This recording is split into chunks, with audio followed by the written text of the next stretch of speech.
So last time with the Mk3 Spitfire we were looking at adjusting the tie rods where they fixed to the steering rack in order to eliminate some play. We did that, but the play was still there. So what we're going to do now is take apart the spare steering rack, assess that and look at rebuilding it in order to put back on the car.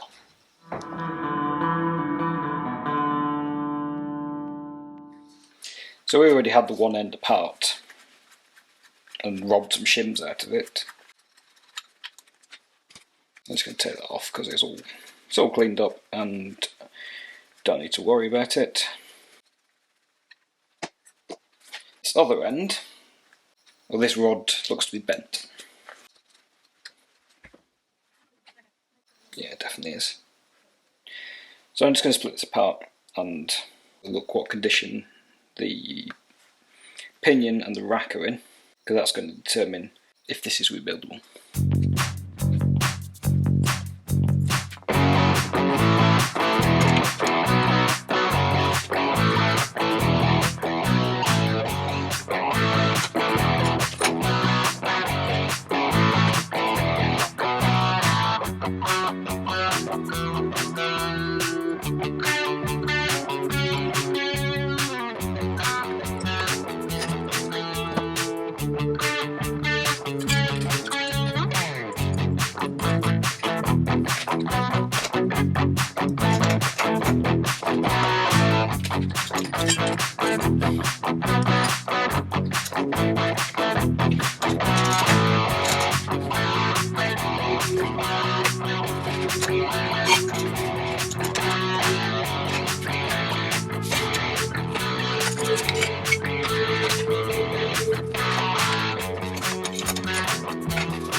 That's been open in the not too distant past.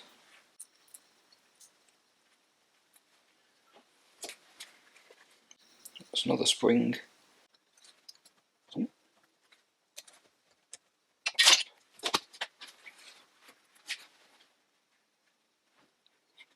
Well, that pushes down on the rack there, obviously pushes it against the pinion. And this should just come out now. It goes, oh no, I do have to pull the pinion out. I do, don't I? That's held in by...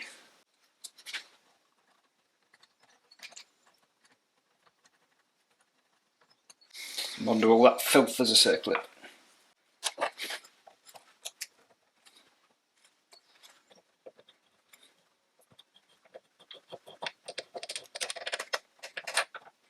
There we go, there's our pinion.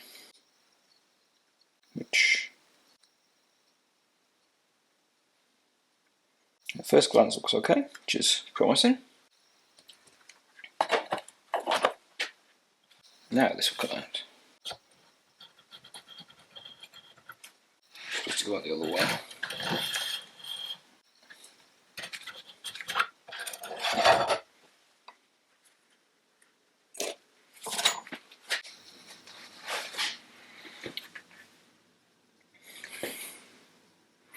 Again, just on first glance, but all those teeth look fine. There's nothing obviously worn or broken.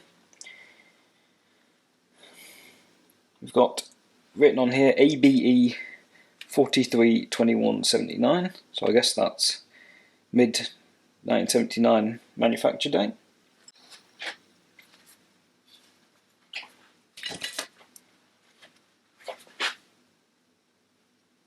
More shims under there?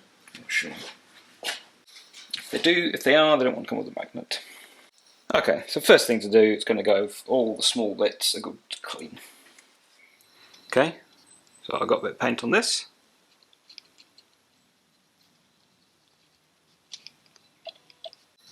You might be able to just see as well. Anything here?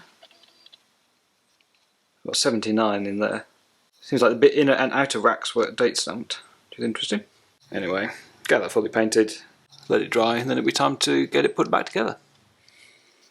Okay, so I've got the one inner track rod from the donor rack blasted and painted, so let's get it put together. So I did talk about this in the last episode, or the last video, but for those watching this in isolation, what we have to do is assemble the unit. So ball joint, this cup,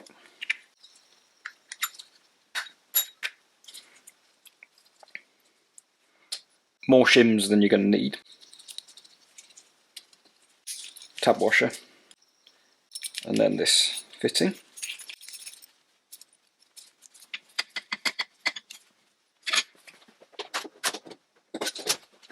That all goes in and gets tightened down.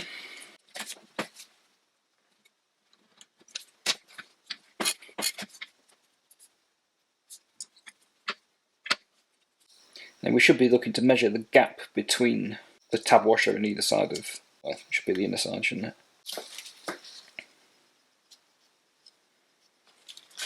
Doesn't help that the tab washer's a bit wonky.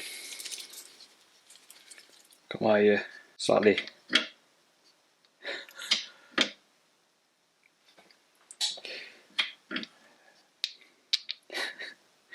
strange method, but it's working. What I ended up doing was removing the tab washer, screwing it together with the shims, measuring the gap, and then subtracting the width of the tab washer as well. So I'm guessing the tab washer's not new, it's not entirely flat. I don't know that you can get new ones. Anyway, so then I took that measurement and did the calculation to subtract. So we'd have 2 thou clearance inside. That was still tight, so I had to go an additional, I think these are actually the measuring is 1.5 thou to me, but I think nominally these are 2. And anyway, that's my £1.5. That moves as it should. I've got the rack body all painted up.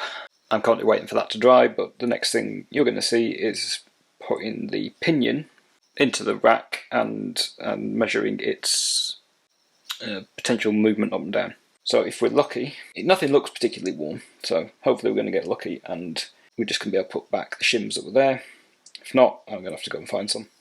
So I've got the rack body all painted up, and initially our fit up's going to happen at this end, obviously being the end where more happens, because the steering column connects in here to the pinion, rack goes through there, and this bit is this big top nut that actually puts pressure onto the rack to control the stiffness of the steering. So this bit's the pinion, part of the rack and pinion, so rack and pinion. This goes down here. We have to put this assembly together.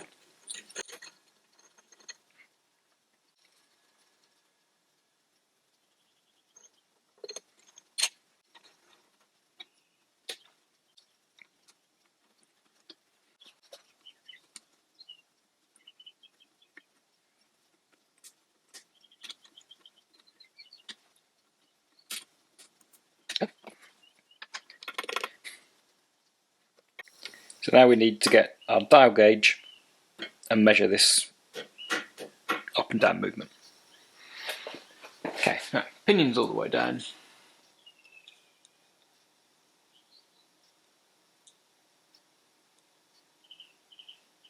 Zero this, pull it up, which is 0.57 millimeters. Yes, I will use the unit that seems most convenient at the time. That was 0.57, and we have shims. The shims that were in there, apparently 0.69. Possibly these are just quite mucky, because they're still got a trace of WD-40 on them. So on the basis that the shims that are in there, I would be surprised if this rack had been set too tight. So we're just going to try them.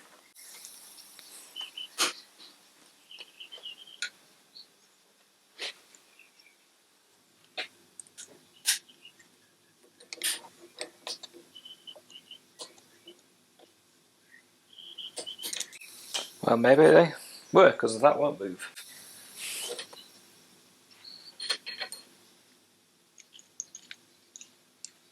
Or, actually, this beveled edge on the lower spacer, maybe that was supposed to go up. Something like that.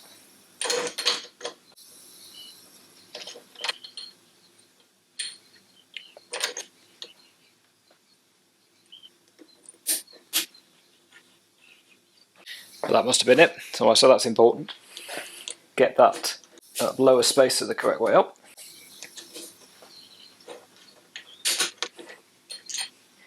So this beveled edge faces up towards us.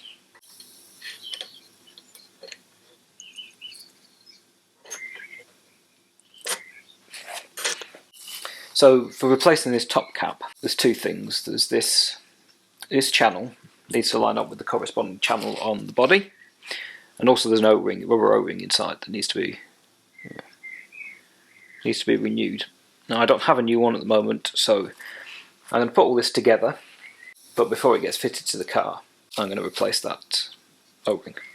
But for the moment, it'll let us set up the rest of the rack. So tiny little peg, key.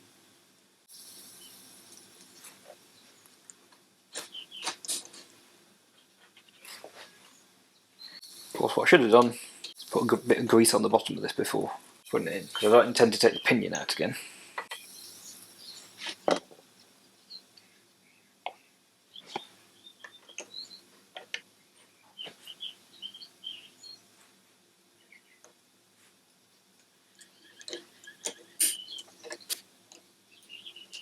To know your circlip is fully home, you should be able to spin it in the groove. So now I should be able to get some grease onto the rack and especially into this end.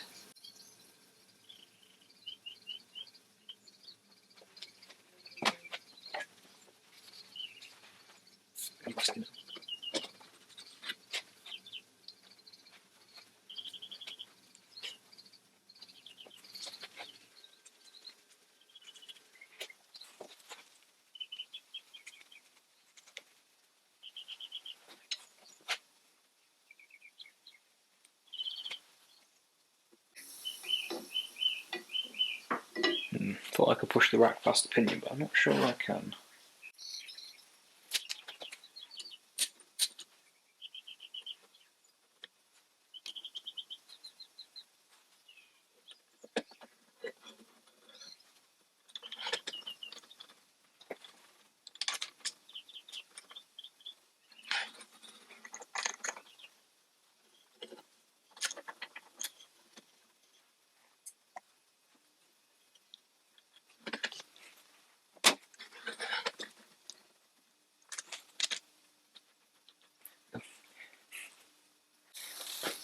So there I had to get the lower spacer in, the rack through, then the rest of these bits.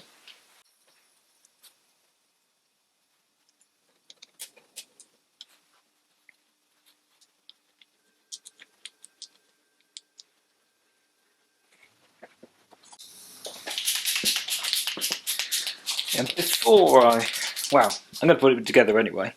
Let's just check. So I think the lock-to-lock ratio on the Spitfire is 3.5. So we'll have to put mark on, we'll end up with that bit. Okay, not entirely.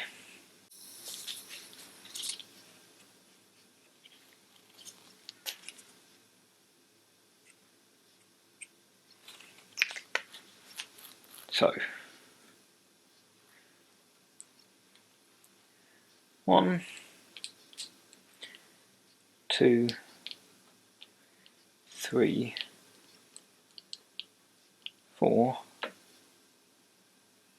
Okay, interesting. 1, 2, 3. Probably pushing it. So it turns out that the lock-to-lock on the Spitfire rack is closer to 3.25 turns lock-to-lock. And 6-cylinder racks, which are somewhere near 4.5, actually have one spline missing from the bit you can see me turning here that indicates that they are different to the ones for the 4-cylinder cars. This rack was right, and I didn't need to fiddle about quite so much. Anyway. So this bit drops in here and actually pushes on the shaft of the rack via this spring. And this cap is what pushes down on them. So we've got to set the right number of shims under there. And it's looking good so far that what we've got is fine. This puts the right amount of pressure on the rack to be able to control how, in effect, heavy the steering is.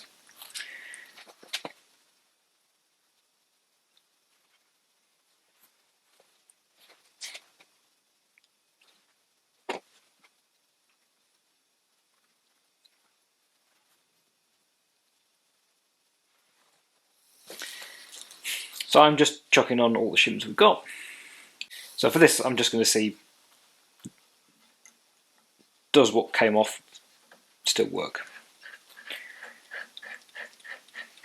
Judging by the lack of wear in the pinion and the fact that the shims that were on the rack when we took it apart did work out, I'm hopeful that this will as well. So we'll move by finger pressure. Let's just see gently with some vice grips. So we don't want to damage these splines. It does turn without too much force. So now I need 2 pounds at 7.9 inches. I think we'll turn this round.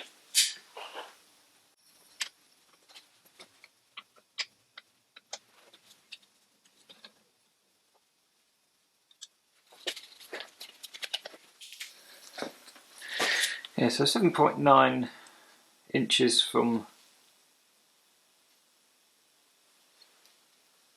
20.3 centimetres. Yeah. Like that's on there. Look at those, made to measure vice grips. So basically on the end of these I need 2 pounds. A very scientific stack of kitchen weights.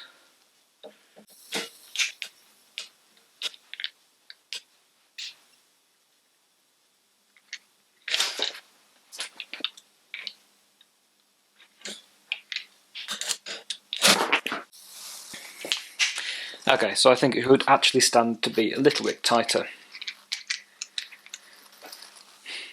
So I realised I had an extra washer that hadn't gone in, which obviously fitted between the spring and this cap. It feels like it's not quite right, but it does give me the right measurement there, which is useful. So we'll leave it as it came, because that seems to measure up. Now, I've since seen this described as a bodge due to excessive wear of the rack and the plunger that pushes on it.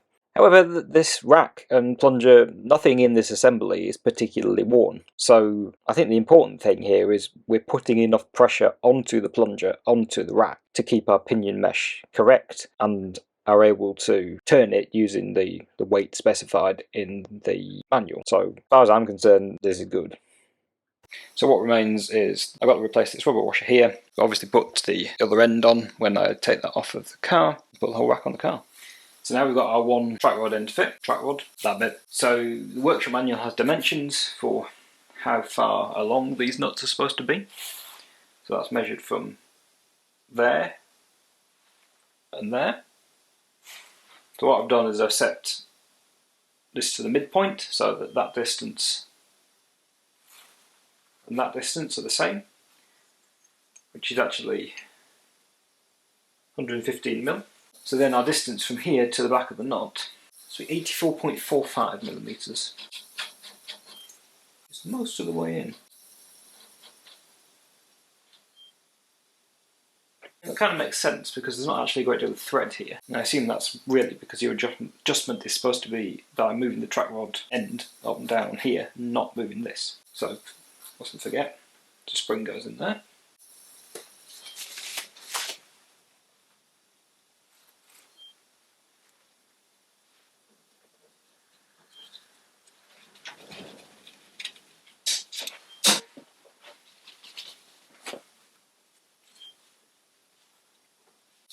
That's interesting because that is locked on now.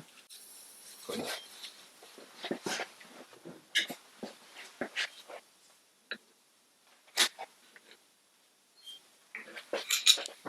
Because this should be the easy end, I'm just going to slip the boot over so we don't get any greasing. Okay, easier end.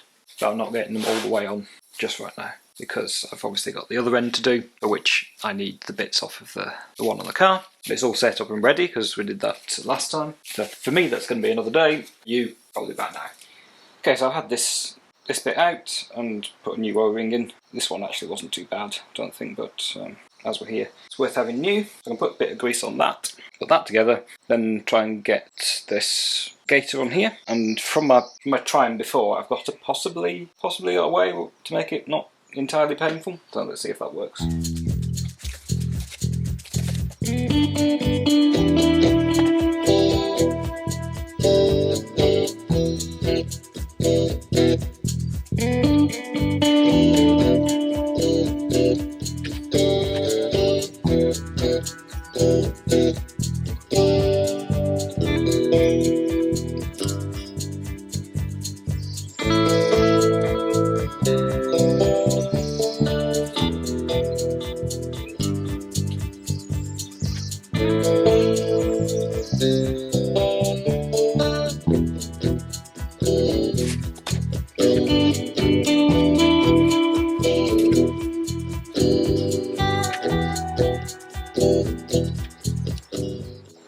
So what I did before was kind of hold all these lolly sticks in place to kind of stretch out the gator. I'm thinking if I can do that, kind of get a cable tied around.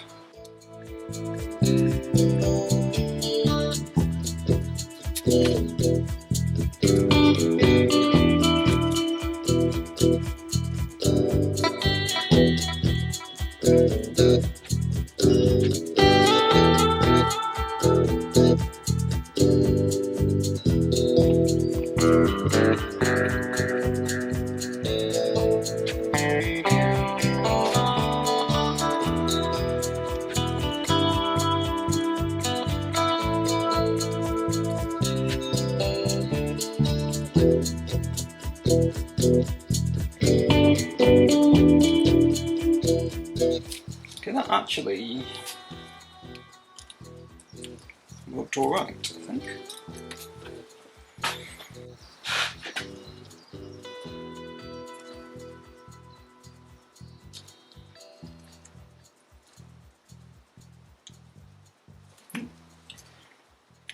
Take them all out.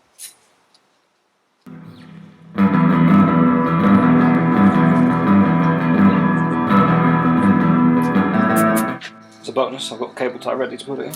Hold it on.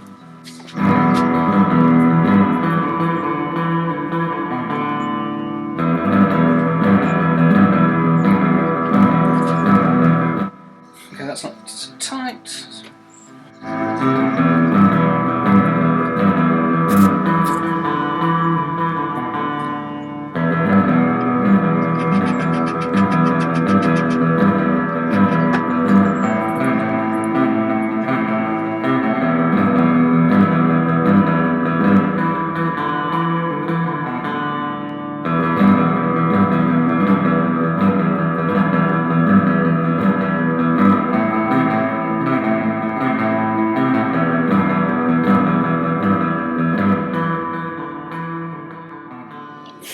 Right, so the car is in the air, and I'm going to pull the steering rack out. So I'm going to take the wheels off, break the track rod ends from the steering arms on either side.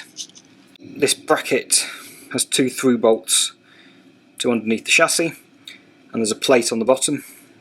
And my least favourite bit is going to be disconnecting this U-joint. Anyway, though, I'm going to take the rack off as a unit, and then I can measure the separation between the 2 ends at the moment to get it back in more or less the right place to start with. So I've got the rack on the bench. It is pretty disgusting looking. I did have a couple of goes over with the engine degreaser before I took it out, but didn't get all that far.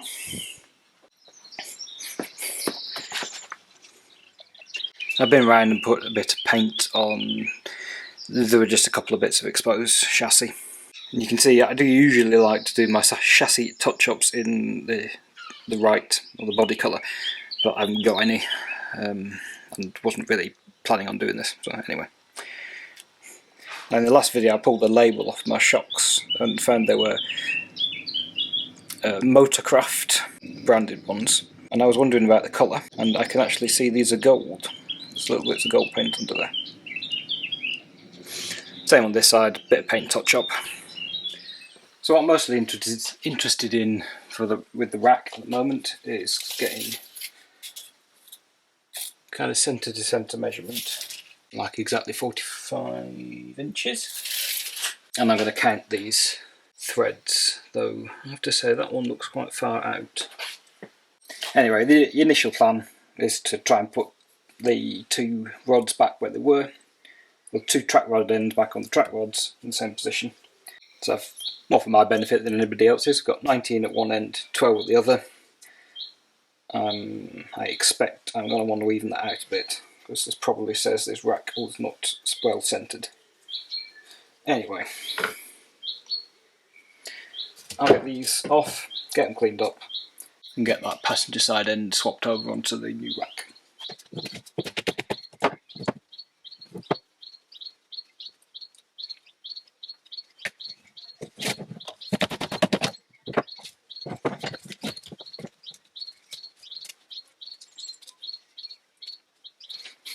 The rubbers don't actually seem to be in that terrible a condition, though I shall be replacing them. I think I've got standard and poly. So. Okay, so before I get this end off, I'll just see if I can show that. Oh, there we are. Yeah. So this is the player I was hunting.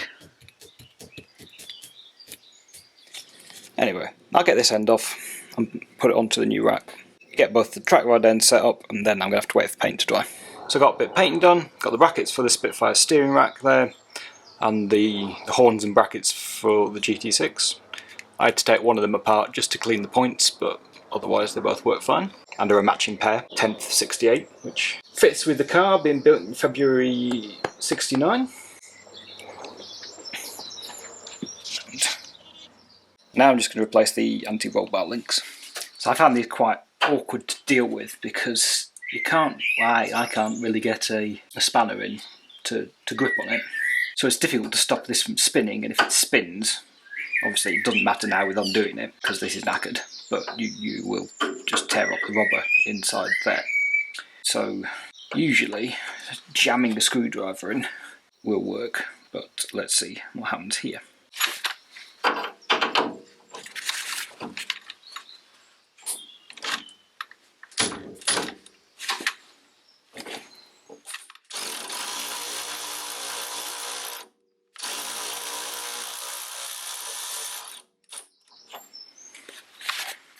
Apparently I was fussing about nothing with this one, it came out very easily.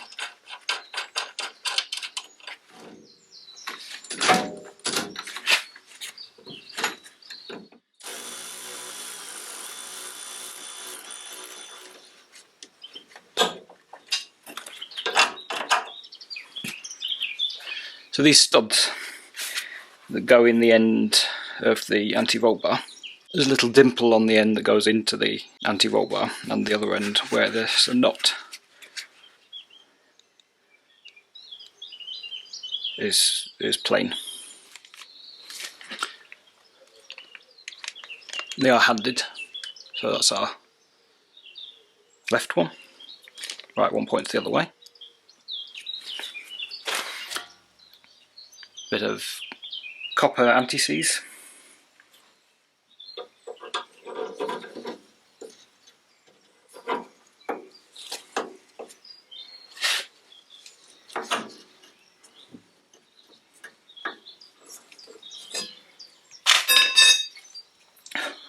I've been struggling to get this on for a while.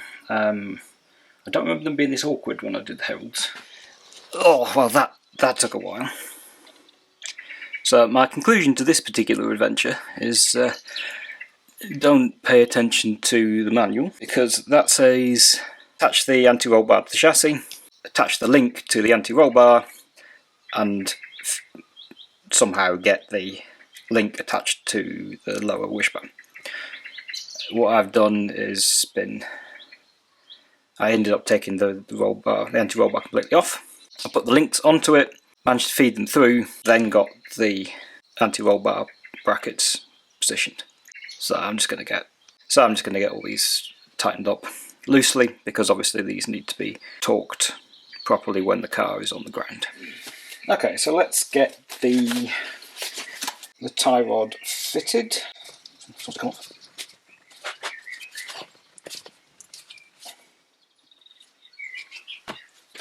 Get this boot back on and see if the lolly stick trick works on this side, which is going to be the more difficult side. Okay, to start with, this is going on. And the distance to here to here is 84.5mm. What we're looking for. Just going to check I left the rack centred. Pretty sure I did.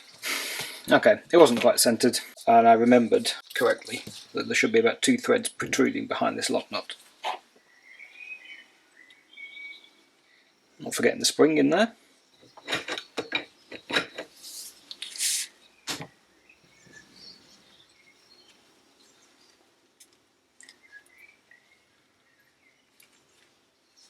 So this worked okay last time on this side, and this worked okay last time on the other side, and did work on this side with the old boot when I put it back on temporarily.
Right, so that's that. Thanks. It's just nice walk.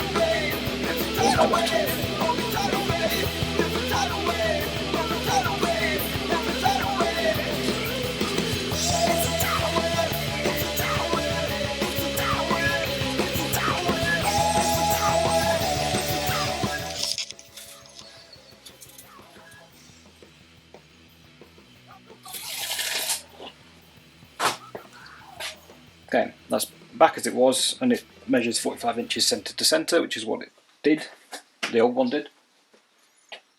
Okay, so I've got the rack sat in, I've got the mounts loosely bolted in place. See this plate up there, they have to be pulled against this bit of the chassis, and at the same time the actual mount that holds the bush needs to be compressed against the rack, or sorry, towards the outside of the car, till we have approximately an eighth of an inch clearance between the mount bracket and the rack itself, because the rack has a little matching-ish shape on it.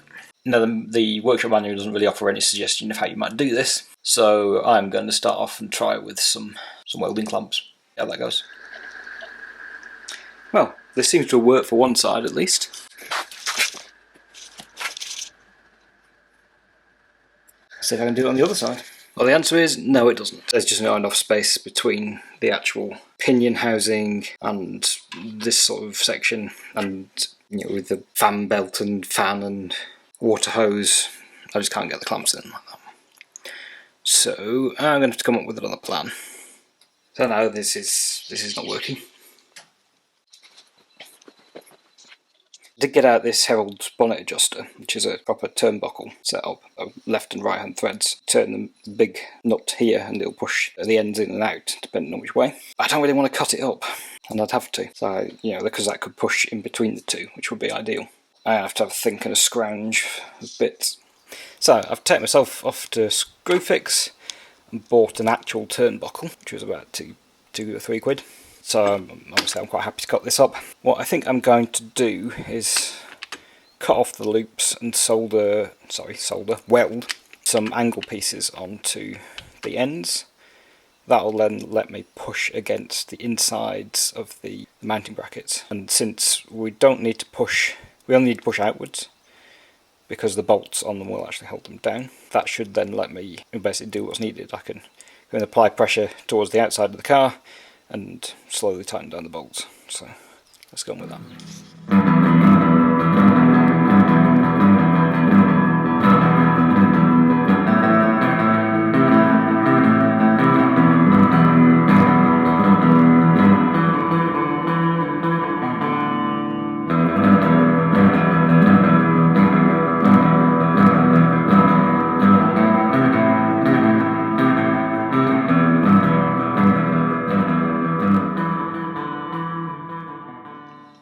Hopefully you get the idea. When it's cooled down enough that I don't burn myself trying to handle it, I will give it a go on the car and see if it does the job.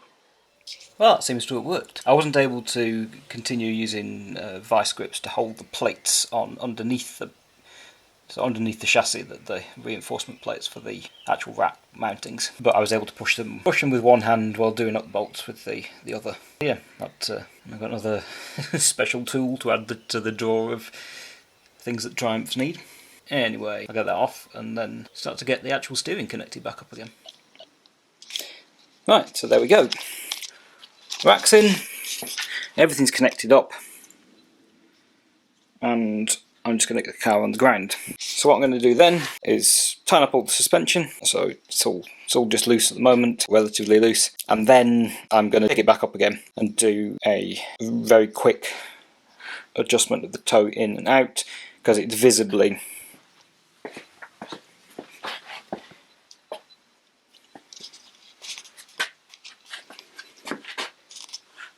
we see this on the camera? Maybe not. I can see this wheelless toe out. So I'm going to do it in the air to start with. I'm just going to measure off the inside of the chassis to the treads, get it in a ballpark right, and then I'm going to do a bit more of a measurement on the ground. And I'm only aiming to get that in approximately the right place, because I'm just going to get it checked when it goes for its MOT at the end of the month. So I did try and do a rough alignment with the car in the air. It turned out not to work very well at all. So I'm going to skip through that footage and we'll just get to where we're doing the alignment properly on the ground. So actually, the doing it on the skates didn't seem to work, because I've just rechecked on the ground, and well, they look visually toe out, and that's what I'm measuring to. So I'm kind of inclined to suspect the angle of the car, but whatever. I'm just going to do this again on the ground with my high-tech setup, optional wood lice, and I've just found 2 tape measures to stick on as well, so I don't have to keep crawling around and putting them back. Anyway, we'll get there. Just a quick explanation of what's going on here. Toe in and toe out refers to whether the wheels are parallel, which would be a toe of 0, or they're pointing away from one another, which is toe out, pointing towards one another at the front, and that's toe in. And for the Triumphs, the small chassis Triumphs, you want a little bit of toe in.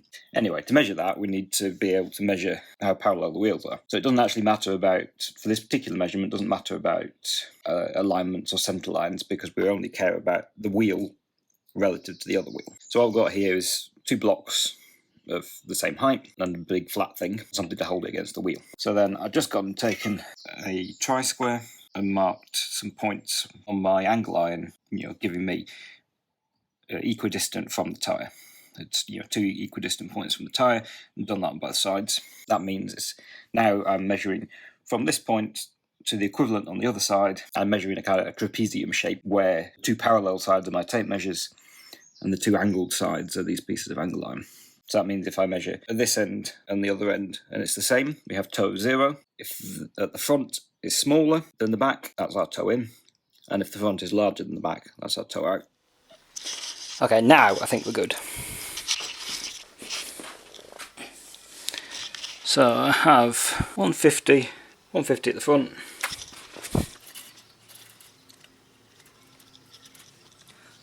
and 151 at the back. And visually they look fine, which, obviously visuals are not a measure, but when they look toe out, probably are. So now I think I can call this good. I've got the garage booked in a week and a half's time, and they can check me properly. And also it wasn't, so adjusting this on the ground, I thought that it was going to be difficult to basically be able to turn the tie rod and move the wheel, but actually it wasn't. They moved fine. So there was no need to try doing it on skates or in the air. I should have just gone straight to doing it on the floor. But well, you learn stuff. Anyway, so all I've got left to do is tighten up those adjuster nuts so they're snug against the track rod ends, get the car on the ground, put some oil in it because I'm halfway through an oil change, and go for a drive because it's nice and sunny outside. In fact, I'm slightly too hot in this jumper. Anyway, hopefully the rack rebuild and replacement has been useful to people. It's a job that I've actually been a little bit scared of, but it actually didn't require that much measuring, and the compressing the bushes seemed to go alright with the the £3 DIY tool that I put together. So thanks everyone for watching, commenting, subscribing. If you've not subscribed, please consider doing so, and I will see you next time.